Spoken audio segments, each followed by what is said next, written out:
Oh, everybody has. It certainly would explain the money, too, wouldn't it?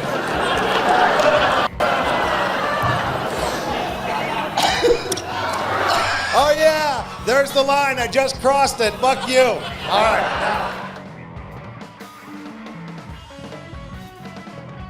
So, hi, everybody. Welcome to episode 19 of the Nerd or Not podcast. This is the podcast where Corey makes goofy faces and everything is fun. Well, you were just making goofy faces, dude. I'm sorry, but that's how it works. I am Jay. With me is Bob and Corey. Hit my quota. Today we're going to talk about two of our absolute favorite things. But up first is you guys are going to talk a little bit about something awesome that just kind of happened to you this past week. You guys get to see the amazing fucking Johnathan, which in his second retirement tour, if I remember correctly. I think this is his only actual farewell tour. He just thought that, like, after the last time he came to Orlando, which happened because I bitched about it for like months afterwards because I missed it. That was when he was told that he had like a year to live or something. Okay. So we kind of thought that was it, but that's the story. Cool. So tell me about the show, because I was several thousand miles away from where you guys were, so I didn't able to go. Where was it at? What did you guys see? What happened? This was without a doubt one of the greatest nights of my life. I've looked up to Amazing Johnathan as no, he's not a prop comic, but he is. Well, he kind of is, but he's more nowadays because of let's just be real here. At his most prolific, he did like 3 actual magic effects per show. Now he's down to 1. And for the most part, he does pretty like I don't want to say edgy. He does like absurdist prop comic stuff, but it's got like this kind of dark undercurrent to it. Sure. Yeah. So the guy has lost a lot of weight. His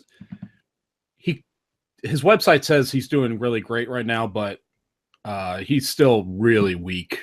He gets up enough energy to do the show, and God bless him for it, because they're awesome shows. He was on point the entire time.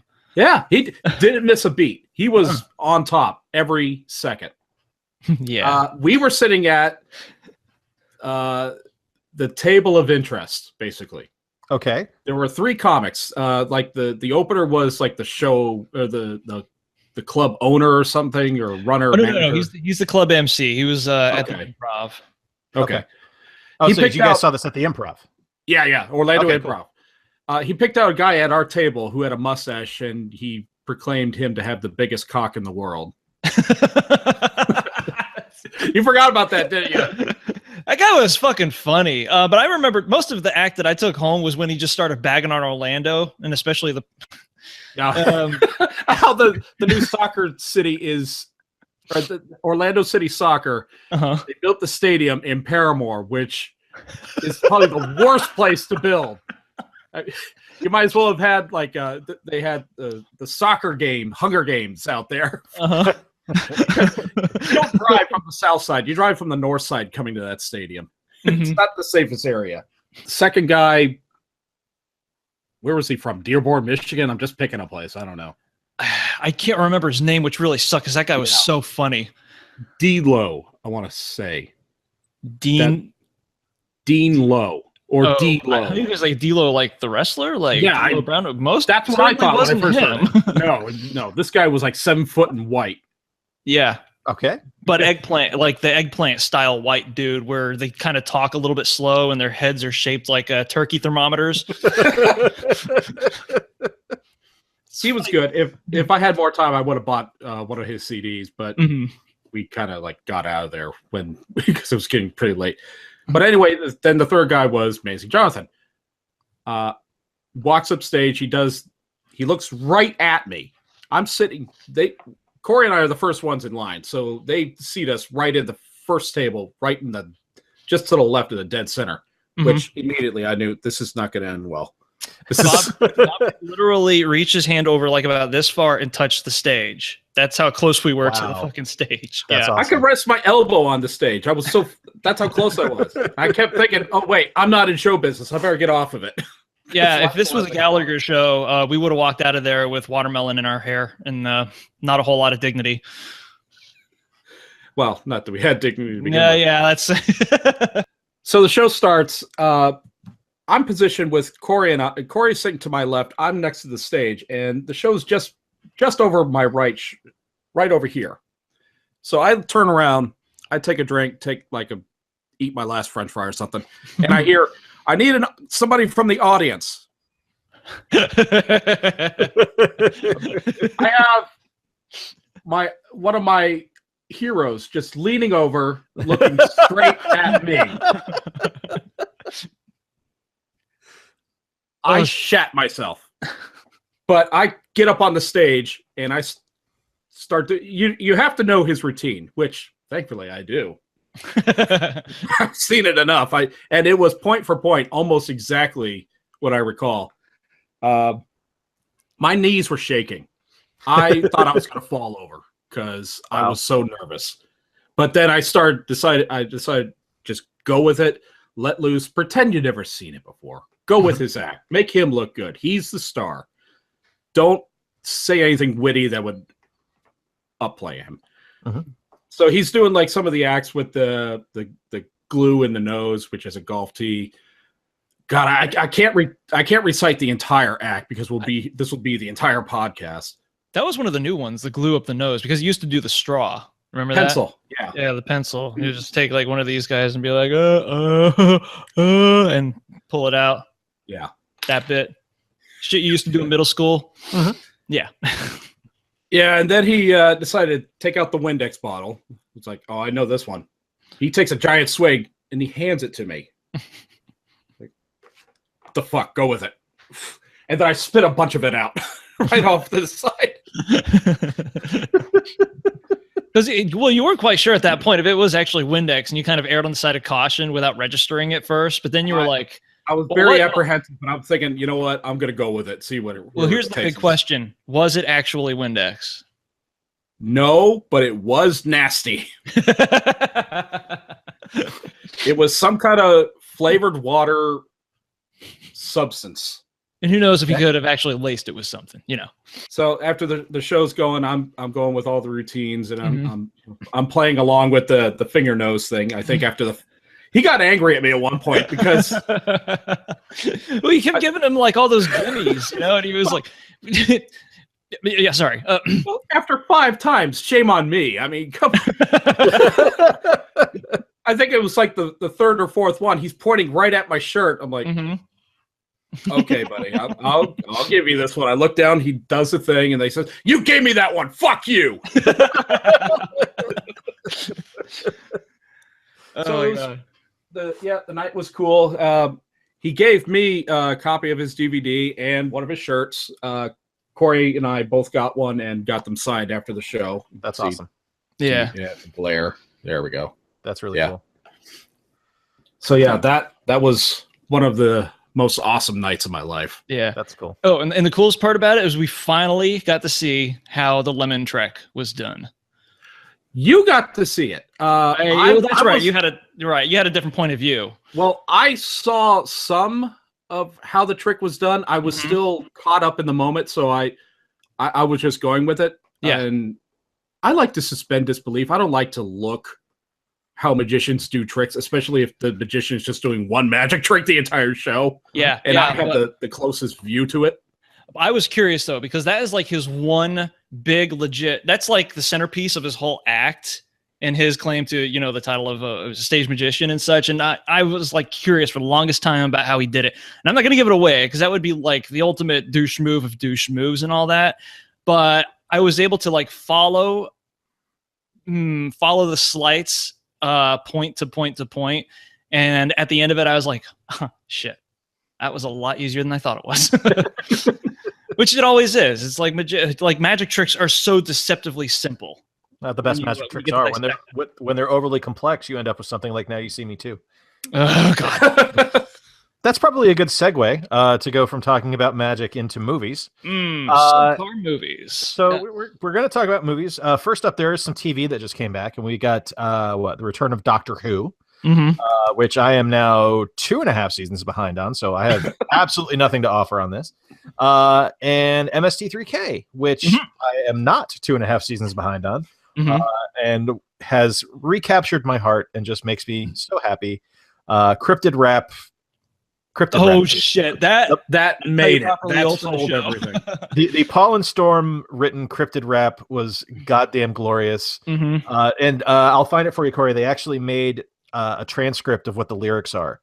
Cool. So you can go through the entire thing. It's fucking marvelous. I want to see. Well, they like cascaded all of these random cryptids near the end of the rap, and I wanted to see if they actually, because I was kind of laughing my ass off by that point and not really following.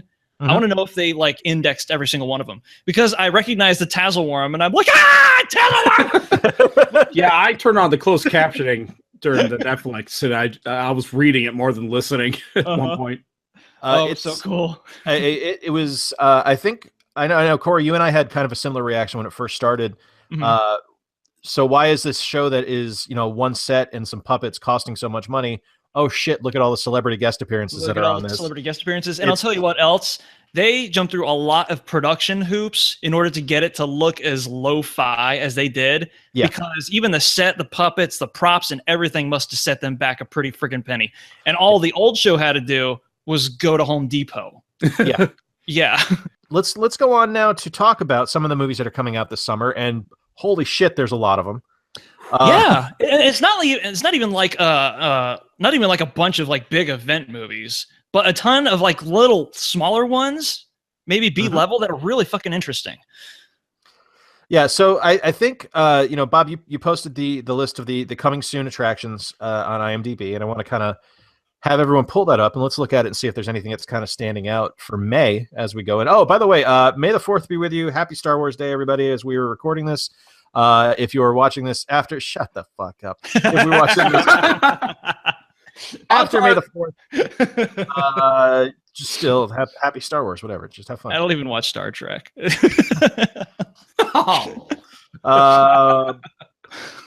So yeah, May. Is anybody looking forward to anything coming out in May for the major releases? No. Well, no. Oh, Guardians of the Galaxy! Sorry, what was that? I will be honest. I'm looking forward to Guardians of the Galaxy. It is not the film I am most excited about for the summer. And it's just because Marvel's kind of wearing on me. I haven't really. I thought the last couple Avengers movies weren't great. I didn't really like Cap 3. I don't know. I hope it is what the Marvel universe needs, because Doctor Strange was fun, but ultimately kind of unmemorable for me. Doctor Strange was weird. It seemed like it didn't know what it wanted to be. Yeah, and it was something that I watched and then promptly forgot everything about. And it's one of those things where, kind of like Age of Ultron, when I go to the store and I'm like, oh yeah, there's that Blu-ray. It can stay there. I've enjoyed all of them, especially more than the last two DC movies. The DC movies have been bad. So it's just that simple. I mean, they're not bad, because I've enjoyed both of them, but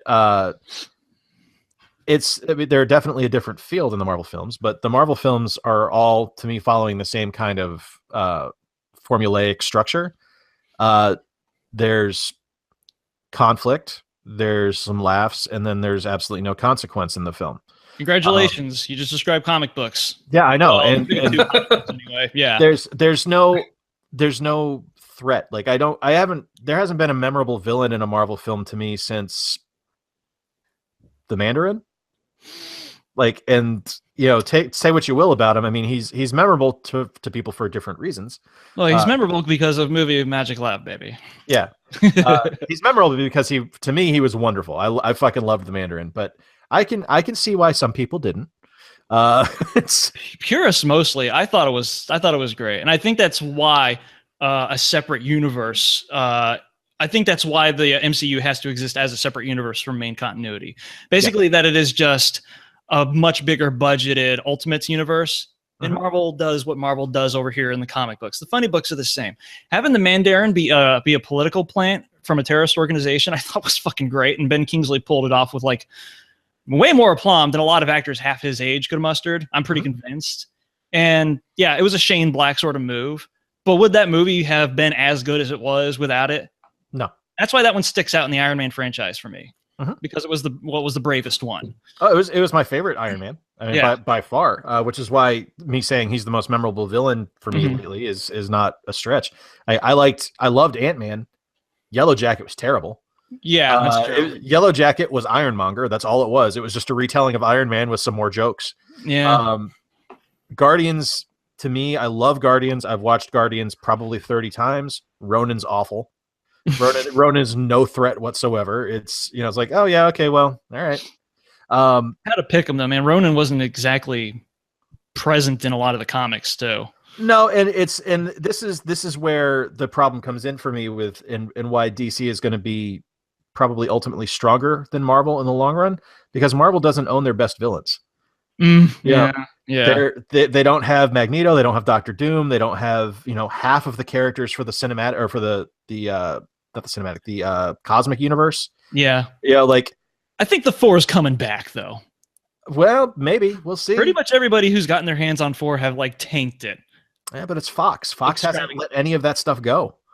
Oh, I thought somebody else owned Thor. No, Fantastic Four is owned by Fox, which is why X-Men and Fantastic Four are still kind of persona non grata. Oh yeah, Fox will kill the properties they hold almost out of spite. Yeah, if this was Sony, it'd be a different story. They probably would have shared by now. Yeah, exactly. Like Spider-Man coming back is great, and that's wonderful. But I am excited for Guardians 2, and I really want to see it. And I'm seeing it on Monday. It's not like I'm not going to go see the fucking thing, but it's hard for me to get really excited about it for these characters when their best stories to me are ones that feature characters that they can't use. I'm not going to see the Annihilation Wave. I'm not going to see them interact with Galactus. I mean, I think we're getting the Universal Church of Truth this time. That's pretty goddamn fucking cool. Yeah, especially if like Blastar shows up. And apparently this thing's like a spoiler fest, so I've been avoiding any mention of the Guardians for the last 2 weeks. Good. But yeah, if the prison storyline from I think it was Reign of Kings, I don't really pay attention to like the overarching story titles. But if that happens, Star-Lord goes to jail and meets Jack Flag. Yeah, Jack Flag, and then like they get into a skirmish with Blastar. That shit was so great. Yeah, and I hope we see stuff like that, and I'm excited for it, and I think it's going to be great. But it's every subsequent Marvel film, I'm just kind of like, oh, all right, it was fun. Let me spin this around just a little bit. Now you say you're not enticed, excited about Marvel. You're interested. You're not excited. Yeah, if that's fair to say, I would assume. Yeah, and a lot of that has to do with the fact that somewhere after Winter Soldier, Marvel forgot how to shoot or how to fucking edit a trailer. Like, I mean, after Winter Soldier, there hasn't been a single trailer from Marvel I've gone, fuck yeah, I need to see that goddamn movie. What? I'm gonna ask you, what about Thor Ragnarok? That is the first time since then. Thor Ragnarok is another story entirely, and that's primarily because of Taika Waititi. That is not anything that's something that someone shook him up and let him loose and distracted Kevin Feige for a month. And all of a sudden this trailer comes out and Feige's sitting here going, God damn it, that's not my vision. The thing is that most of the trailer issues stem from the fact that all of them are put together by a single studio. Yep. Yeah, and they have a different studio. What's up? A third different studio makes these trailers most of the time. Oh, and that's exactly what the problem with Suicide Squad was too. They shot this they shot this film and they assembled a trailer that they went, Guardians is really popular. Let's put all our funny bits in one trailer. And it's like, well, no, that's not the movie you shot though. Like, that's not the film that was released. And for the record, I enjoyed Suicide Squad, but the trailer is not that movie. Like it is a completely separate vision of what this film actually is, and that's what I get with a lot of the Marvel trailers now. Like, I'm pretty certain, having seen What We Do in the Shadows, that exactly what we have seen in Thor Ragnarok is primarily what we're going to get in that film. That is going to be a fucking crazy goddamn movie because the guy behind it is a lunatic. But I don't look at stuff like, I didn't like any of the original Guardians trailers. I loved the TV spots. But the trailers, I didn't care for. Yeah, the first trailer coming out, and you're like, "What is this?" Yeah, I was like, "This is not what I'm looking for." Yeah. Now, the movie I got is a lot closer to what I'm looking for. Granted, I've made my my opinion on MCU Star-Lord very apparent. That's not my Star-Lord. It's a great Chris Pratt role, but it's not my Star-Lord. Yeah. You know the funniest thing is, sorry to cut in, but No, I think that if they were to cast a Star-Lord, Pratt would have been perfect for it. It's just that they're writing a different one. Yeah, absolutely. He would have been great as a comic Star-Lord too. Yeah. And I completely agree with that. And that's not to say, I don't think the criticism of it's not what I want is a valid criticism, because it's not. I'm not making the film. If I make the film and it comes out and I go, that's not what I wanted. Okay, that's a fair critique, because it's your own product. Like when I write something and it's not something I want, I can critique it that way. But I don't get to put my expectations on what is made by another artist. It's not fair, unless I'm paying you to make it for me. So unless it's commissioned. Yeah, unless it's commissioned. But like something like that, I can't criticize it and say, you know what, that's not what I wanted, because it's not like it didn't work. His Star-Lord was great, and it worked for the film, and it was a great film, and it was fun. But I there's a pattern now for Marvel, and I want something different, and I hope we get that soon. There are two other movies this month that I do have interest in. I know one of them you guys probably have no interest in. One of them being Alien Covenant. No interest whatsoever. Yeah, they kind of fucked up Prometheus, so I'm out. And I agree with you. That's why I'm having high hopes for Covenant, but they're really low. Really. So they're low. They're lowish, highish. They're low high hopes. So they're knee high hopes. They're basically a spliff nap. I don't know, man. Give me something I can use. I mean, I'm not expecting Alien 3. I'm not expecting Prometheus. But anyway, the other movie.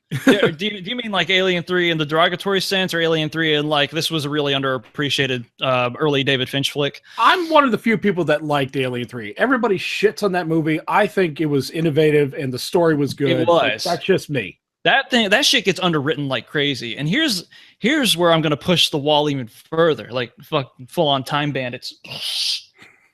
I fucking loved 4. That movie was the tits. I'm sorry. Yeah, the weird one where Sigourney Weaver was like, I don't know, where there was like a human hybrid alien and such. Yeah, that movie was bonkers. But people can only accept a certain level of bonkers when it comes to that particular franchise. And I thought it was like right up my alley. Yeah. But the thing is that the plot didn't cheat the audience. There wasn't a whole lot of like, there wasn't neglect in the production. And what we got with Prometheus was at least 15 minutes worth of a Wile E. Coyote cartoon with an even less satisfying ending. That shit with the spaceship rolling through this wide open expanse and the characters are running straight ahead of it. Oh, God. Panic can only do so much stupid for a human being, I just got back from the doctors, and he tells me I need to keep my blood pressure down. So it's best we just move on to the next one. All right. Okay. So before we get to the one that I'm pretty sure we're all on all of our lists. Yeah. For me, exactly. For me, there's one more, and it opens next week. King Arthur: Legend of the Sword. That looks interesting. I'm probably not going to see that in theater though. I saw the poster for it. It's Guy Ritchie directing. It's a Guy Ritchie King Arthur film, and as someone who is a fan of the Arthurian legend, and Guy Ritchie is his favorite director, yeah, I'm there. It's something I'm gonna see. Yeah, I'm gonna have to give this one a view. That I like you. I love the King Arthur legend, and I like Guy Ritchie. How could this go wrong? Well, it's the Ritchie Wigram reinvention team. The two responsible for Man from U.N.C.L.E. and the 2 Sherlock Holmes movies. Yeah. So it's something I'm going to enjoy at the very least. So moving on to the film that I know we are all interested in, out on May 26th, is Pirates of the Caribbean 5: Dead Men Tell No Tales. Right there, day one. Sorry, I'm not even going to try to pretend. Yeah, there's bias, and it is heavy.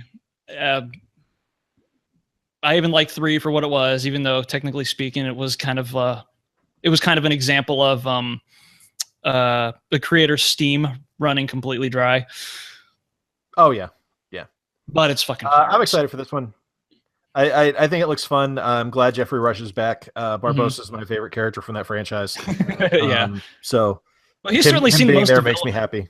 he's seen the most development as a character in those movies. It's the reason that you pay for the admission is to see Johnny Depp, you know, fucking skis it up as Jack Sparrow, but he pretty much remains the same kind of like a exit stage left character that you've gotten used to and you know and love from every other Pirates movie. But Barbossa's like the only one, I think, save for maybe the Turners, and it kind of pains me to have to admit that has seen any like remarkable character development throughout the series. But yeah, that's definitely on the list. I can't wait to see it. I am kind of like you, Corey. There hasn't been a Pirates film that I've walked out of going, God, that sucked. Even ones that aren't great, I've still had fun at. So I love that universe. I love the characters. Yeah, Bobby, you want to see that one? Yeah, I'll be right there with Corey getting a ticket. Just making sure. June 2nd, we have what is probably one of the biggest releases of the year for a certain studio. Because if this film flops, they're in massive trouble. Now, commercially, I think it'll be fine. And what I'm hearing is that critically, it's actually getting some decent reaction. Thank God. Better than the previous two. But that is Wonder Woman. Is out June 2nd. It's directed by Patty Jenkins, who she was on Thor for a hot minute. The Dark World for a little while, yeah. And then there was the Kevin Feige contention issue came up, and then she quit. Wonder Woman's out June 2nd. Cast looks pretty good. I'm digging the period piece of it. I like that it's back in World War I. And everything I've seen so far, I mean, I've enjoyed every trailer I've seen for it. Nothing spectacular, like nothing like I'm going, oh shit, but you know, it's like, oh, okay, that works. It looks pretty good. It looks pretty good. Man, they're heavy on the HDR on those trailers, though. That unfortunately, I think is the Snyder effect. It's one of those. Oh, that's okay. All right. I think if this flops and subsequently Justice League crashes, then it's done. Oh, so it's. I don't see it happening. Like I see this being a pretty big deal. I mean, this is a huge thing. It being the first female-led superhero film to receive a massive release since Catwoman.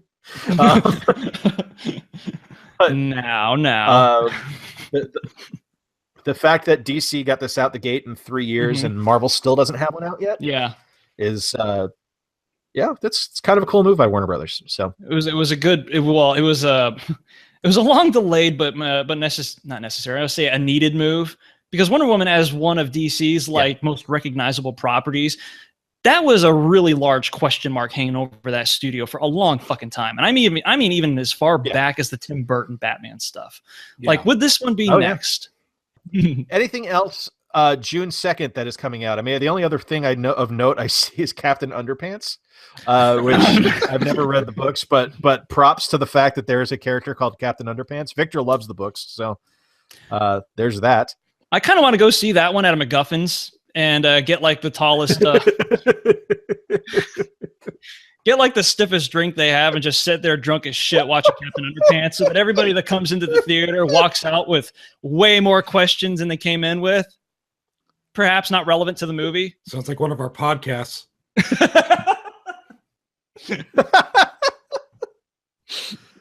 Yeah, I want to bring the Cretans Guild experience to the theater, mostly for the unassuming. Cool. That's my social. All right, so June 9th, we have a new Tom Cruise film. So he is the world's tiniest mummy.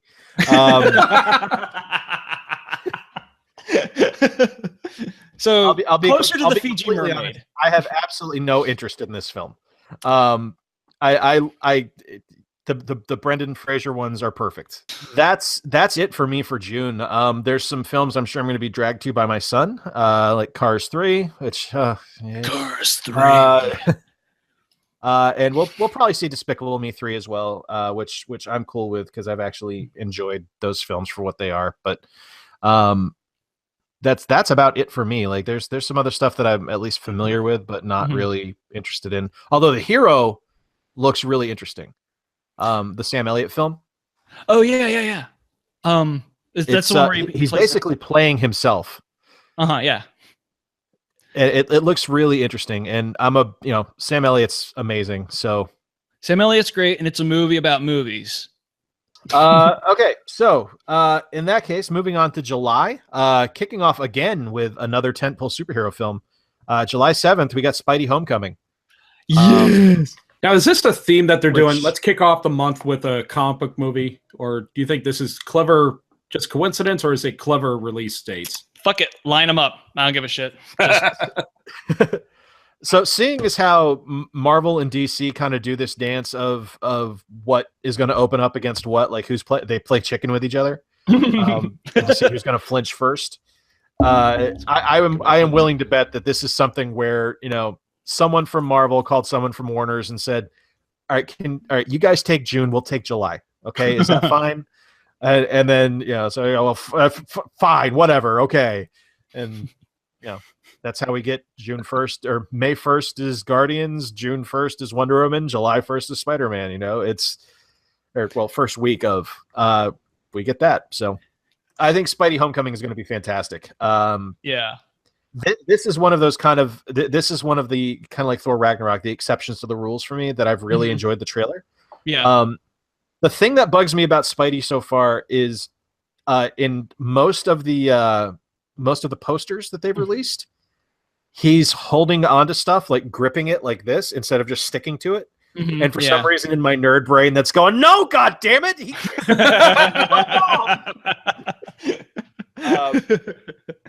So that's bugging me more than it should, and I have no problem admitting that just my dork OCD is just in overdrive for the films. Yeah. I love that poster where he's sitting, reclining, listening to a pair of headphones, and the skyline is in the background. Yeah, that's fantastic. Yeah, that's one of the best movie posters I've seen in a long time. Yeah, and I hate photo posters. I'm really looking forward to that. Mm-hmm. Later on in the month, we've got I haven't seen any of the other previous ones, and I'm hearing that that's an error because they're pretty good. But War for the Planet of the Apes. Yeah. Okay, Bob's all in. Oh yeah, yeah. I love the Bob, original. I'm handing over to you on this one. All right. Basically, yes. With Charlton Heston. Well, the original, the first three, I could recommend those. The last two, you don't need whatever. Okay. But this new, those monkeys weren't that great in the last two. Yeah, they really phoned it in. They phoned in some of the prosthetic. That's for damn sure. It looked bad. Yeah, their budget went down every movie for some reason. They kept making money. It was one of the first franchises to actually make money through marketing. Oh, am I waking you up? Okay. These fucking nerds having to be so loud all the time. But the new version, the new reboot, I guess, series, I highly recommend. Very good. This new one has Woody Harrelson in it as the bad protagonist guy. But he's human. I don't know. It's hard to it's like picking a side. Which side? The proto-military monkey oppressor. That is Woody Harrelson. Yes. We've got a new Christopher Nolan film called Dunkirk, which stars Tom Hardy and Cillian Murphy and takes place during World War II. Because who the fuck else is it going to star in a Nolan movie? It's probably going to be really good and super moody. Mm-hmm. So go see it if you feel like seeing something super good and super moody. There's another film coming out that day that I don't know anything about, but I'm reading the description on, which sounds like new Star Wars, Valerian and the City of a Thousand Planets. No. It's not new Star Wars. That's the shit that made Star Wars. That's source material for Star Wars. Really? It's based off of a really old remake of classic. Yeah, it was a French comic book, and I don't know who the creator of it was, but I know the artist was Mobius, and that's his most prominent work. And as such, served as as inspiration for a lot of science fiction movies that came out at that time. It's not limited to just Star Wars. It's also Blade Runner. It's also stuff that I'm not thinking about right now because my thinky brain's starting to fail me. But yeah, I want that movie to do really, really well, if only to prompt people to go out and start seeing where a lot of cartoonist and visual tropes came from. Like ones that Valerian's basically the well that science fiction goes to when it needs something startling visually to be a factor in their story. Yeah, I freely admit that I know nothing about this, but I've seen some of the character designs come through because I collect Funko Pops. Yeah, they're doing a whole line of them. And like I'm just looking at the stuff, and I was just like, holy shit, that looks fantastic. Yes. Yeah, like it's just a killer design. So yeah, I'm very interested in that film. It's also Luke Besson, and when he does sci-fi fucking well. Yeah. Yeah. Yeah. So I'm very much looking forward to that. I think that could be very cool, and I think that could make a ton of money. Sci-fi tends to do well in summers, and if it's smart sci-fi too, even better. And hey, Ethan Hawke's in it, so have fun. And finally, on July 28th, we've got a new Stephen King film that the trailer for that just dropped. Yeah. And now I've only read the first of the Gunslinger series, and this is the Dark Tower, starring Matthew McConaughey and Idris Elba. So, Corey, have you read the Gunslinger stuff, or are you the other side of the Stephen King universe? I'm mostly the other side of the Stephen King universe, but technically that means that at some point I have read the Gunslinger stuff. The most Dark Tower heavy book, I think, is either going to be The Talisman or Insomnia, and I think it's going to be more Talisman than Insomnia. Okay. Well, yeah, I know it's visually rich. But otherwise, I've got no familiarity with the Dark Tower series in depth whatsoever. Cool. Yeah, I've read the first one, so I'm very much a newbie in it as well, and I don't read any other Stephen King, so I'm completely going into this blind. But the trailer was really fucking good. Yeah. The bullet play was really neat. And I kind of dug the way that Elba was reciting the Gunslinger's Oath. So yeah, I'm in. I think that's going to be a lot of fun. The only other film that I can think of off the top of my head that's coming out this summer that I'm really, really interested in is in August, and it's Baby Driver, the new Edgar Wright film. Oh yeah, keep going with that. Sorry. Tell us about that, because I don't see anything else in August that looks interesting. I do, but it's an extension of that. So go ahead. So Baby Driver is it looks to be Edgar Wright is his most Edgar Wrightist. It's getting really, really solid reviews. It looks fucking insane and visually stunning. And there will be all kinds of crazy camera work because it's an Edgar Wright film. Yeah. And I'm all in. And John Hamm's in it. John Hamm is in it. So yes, please give me John Hamm, directed by Edgar Wright. I think John Hamm is wonderful.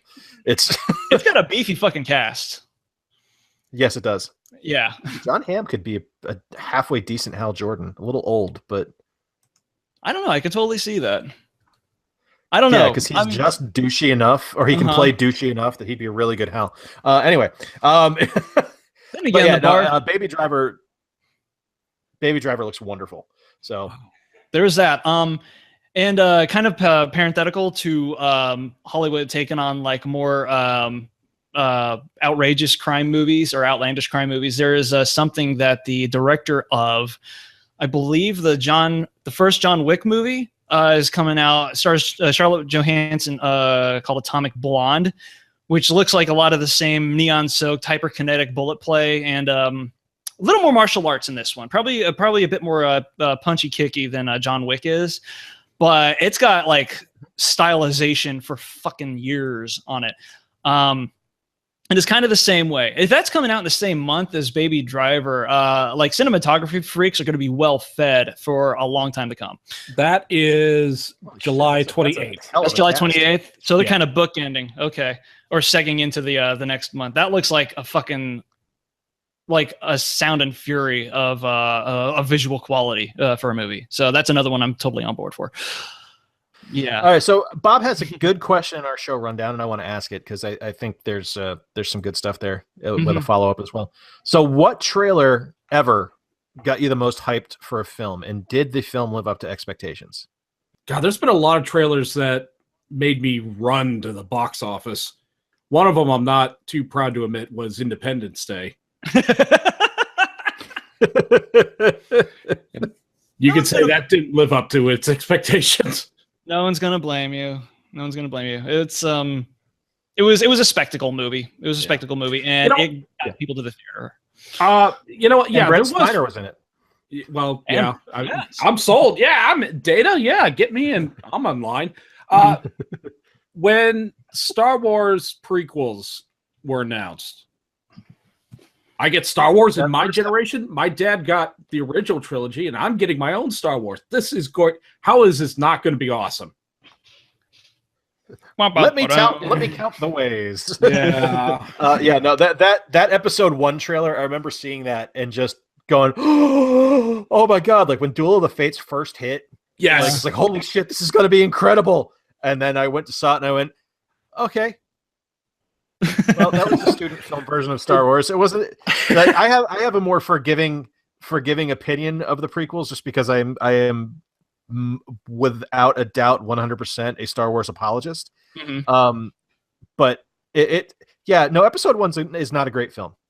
It's I'll say this about the prequels though.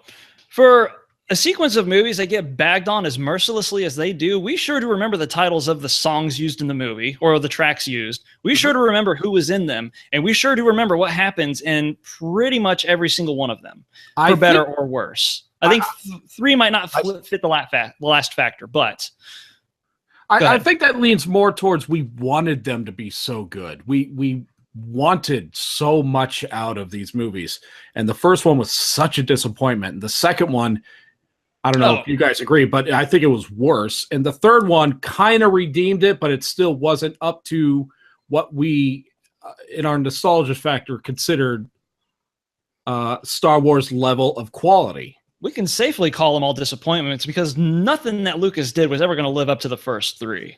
No, especially in the minds of a hardcore fan.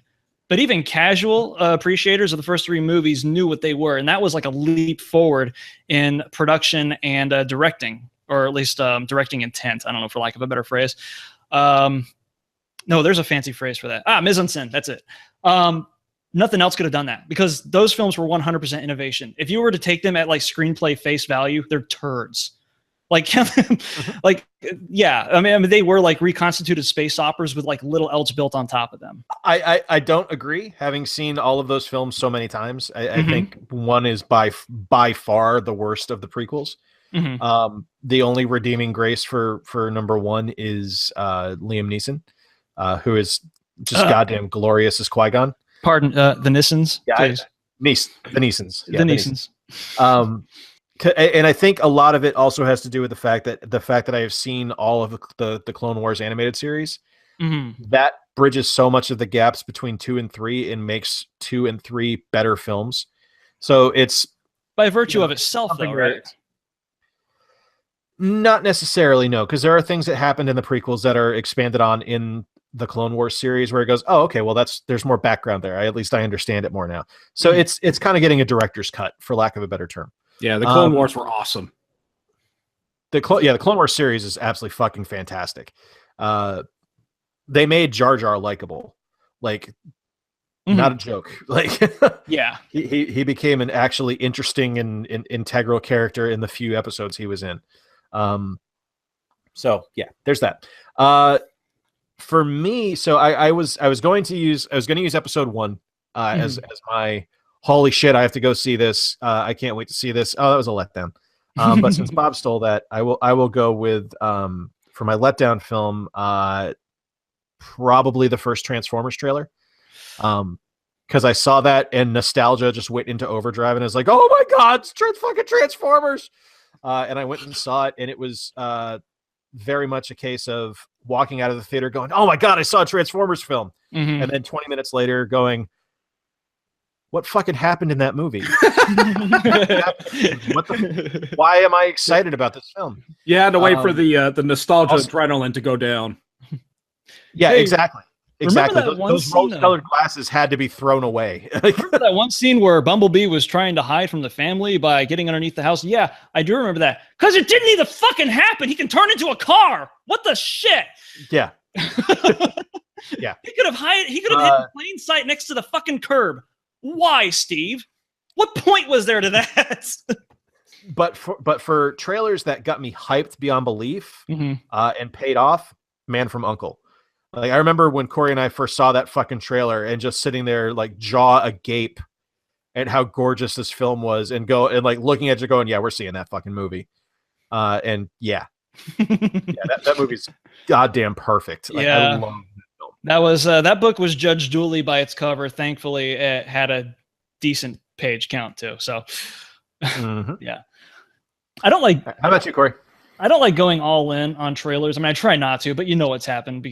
As long as you guys have lived with me in the past, you've seen it. Sure. Pirates was one of them. Like the minute I saw the Pirates teaser, I was like, I don't fucking care. Take all of it. I just because at that time I was on like a super high Gore Verbinski kick because he had just done The Ring, and I thought The Ring remake was way better than the original movies. And I'm sorry, I know that's sacrilege to a lot of people, but it's also fucking true. And he had done Mouse Hunt, and he did The Mexican, which are both like really good. If somewhat, no, they were good. Just leave it at that. They were good. They were great. Mouse Hunt was a little gratuitous, but it was also really solid. I don't know. I'll leave the nitpicking on the floor there. I love Mouse Hunt. Mouse Hunt, yeah, it's a it's a fun movie, and it's like one of those watermarks. It's so stupid, but it's wonderful. It's just. It's like we're gonna kill this mouse, dude. It's like an old school like a Bob Hope Crosby style movie where there's a lot of womp womp going on in it, but it's so fucking great. I don't care. He agrees, right? Yeah. Kinley, show it. Show the fandom. Calm down. I'm just saying, Mouse Hunt's really fucking underwritten by the populace generally. It's underappreciated. All right, I'm done. So the obvious answer is going to be Roger Rabbit. I was like 10. I flipped the fuck out. I went and saw the movie. Greatest movie ever made. All right, so coming up this month, guys, May 6th is Free Comic Book Day. You can go to freecomicbookday.com and find a local retailer to you. There will be free stuff for you to take. It is a great way to introduce comics to friends, to family, to get kids reading. These free comics are free to you, but they cost your stores a lot of money. So buy something when you're there. Support local retailers. It's a big deal. And then on May 25th, it's Towel Day. So make sure you have a towel with you. Always have a towel with you. It is the most important tool in the universe. And remember, just stick your thumb out if you need some help. So that's going to take me, guys, to what we are doing. What I am doing is I am still watching Star Trek Deep Space Nine, so that's not going to be my thing. I am currently at the ass end of season 5, about to go into season 6. It's going to get real. What? Yeah, the Dominion is hanging out too much on DS9 right now, and I'm going, yeah, you fuckers are not nice. Cisco, don't let them in. Don't let the guy with the gill ears is fucked up. But what I am doing is I am actually making shit. Hold on, my brain just shut off. Okay, so what I'm doing is I am reading the new crossover from DC. It's a 4-part crossover between Flash and Batman. Called The Button, which is kind of the giving us some of the background behind the Rebirth launch. And it's goddamn fucking spectacular. This is the apparent Watchmen tie-in. I'm still saying apparent because it hasn't paid off yet. We don't know that it's them. But it's strong language good. It's Button. Yeah, but it is fucking wonderful. There's 3 parts out right now. The third part just came out yesterday. And it's Batman number 21 or 22, I think 22. And it's just been marvelous. It's really fun seeing Batman and Barry work on the same level because they're both detectives, and they're both investigators in their own unique ways. And seeing them work on kind of different, like temporal forensics and shit like that. We're like, oh, this is all made up, but this is fascinating. It's really, really, really good. Bob, what are you up to? I recently just not recently. It's been almost 2 weeks now. I got a Switch, and I've been playing Zelda nonstop to the point where it's been over 6 hours now, and I'm starting to have withdrawals. It's gotten to the point where my kids don't refer to me as daddy. They say that's the stain on the recliner. Don't look at it. Leave it alone. Just throw an M&M once in a while at it. I'm loving it. It's awesome. I've never had so much fun getting lost in the woods. I told you. The game's goddamn brilliant. I don't know if there is one, but I need a recipe book because I have no idea what I'm doing. I'm just throw it in the pot and see if I get an elixir with 1 heart. Do you have an Android device? Yeah. Why? Okay, look up Chef of the Wild. Okay. That's right. I don't even have the game. I fucking love looking at that because as soon as I get it, it's going to be just nothing but cooking subquests, and Ganon's going to stay alive for a little while longer to oppress Hyrule while I'm fucking making, I don't know, choo-choo flambe shit. So Corey, what are you up to? And if you say you don't want to talk about it in the rundown, but you need to talk about the sheeted filthy homunculus. Yeah, because Flinthook's fucking awesome, and I fucking love that game. And goddamn the bastards at Dreamview Games for making it. I got my first bounty yesterday. Bounties apparently serve as like bookmarks throughout. That with most roguelites, you have to like keep playing them over and over and over and building your character up until you're at such a skill tableau that you can like kind of blow your way through the rest of the game, and then you're strong enough to take out the final boss. This doesn't do that. This does go by stages. It's just that each stage is prevented in roguelite structure, so that when you do get to the end, you're not like completely just the wind is taken out of your sails, and you're like, fuck it, Spelunky, I'm done with you for another month. Flinthook came out just this last week, and I've been keeping tabs on it because I'm a fan of tribute stuff, even though their catalog isn't admittedly it doesn't push the envelope too far. It's like, hey, tribute games, it says it in the name. We do stuff that's based on stuff that you remember. It's basically but video games. That's not to say they don't do cool stuff. Like all their games are very playable and they're charming as shit, which is what most of them kind of like ride off on. But basically Wizzorb's Arkanoid. It's breakout with spells and abilities. Mercenary Kings is an open world metal slug. And even on paper, Flinthook is, hey, this is Spelunky, but it's in space plus Bionic Commando. And it is so much more than that. And I think this is the first time they've ever actually tried to reinvent the wheel. And in doing so, they asked them the proper question. Okay, you know what? Cars are great. Why don't we just use 2 wheels instead of 4? Suddenly you've got a motorcycle. On top of that, it's as charming as usual, perhaps more so. And it's about pirates and they're in space. There's very little for me to like. So I've been playing it like almost nonstop since I got it for stream last week. And it's fantastic. So that's going to be it for today, guys. Bob, what's our next subject going to be for the next episode? Let me see. Let's see. We're in May. We're talking if we did movies. I don't know what hey, I'll take suggestions. So stay tuned until next time when we figure out what the next subject will be. We will hopefully have that planned before the episode is actually filmed. Otherwise, it'll just be us being us. Be sure to subscribe, like, comment. Remember that videos of falcons that you take from someone else are shitty.